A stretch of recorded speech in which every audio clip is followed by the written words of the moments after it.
ঝাড়গ্রামের অরণ্য সুন্দরী মা গুপ্তমণি শবরদের হাতে পূজিত মায়ের এই জাগ্রত রূপ ভক্তি আর শান্তিতে মন ভরিয়ে দেয়। হাই গাইস, এখন আমরা যাচ্ছি ঝাড়গ্রামের গুপ্তমণি মন্দিরে।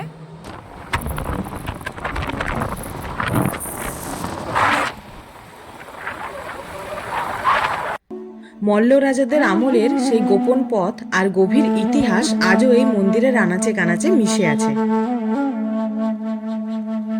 এখানে মানত করে গাছে লাল সুতোয় মাটির হাতি ঘোড়া বাঁধার রেওয়াজ আছে। এখানকার প্রতিটি মাটির ঘোড়া আসলে এক একটা বিশ্বাসের প্রতীক, যেখানে লুকিয়ে আছে হাজারো মানুষের মনস্কামনা।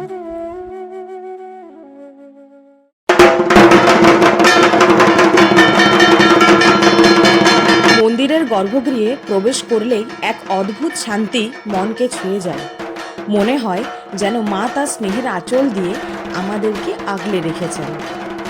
ভক্তদের বিশ্বাস, মা খালি হাতে কাউকেই ফেরান না। জয় মা গুপ্তমণি।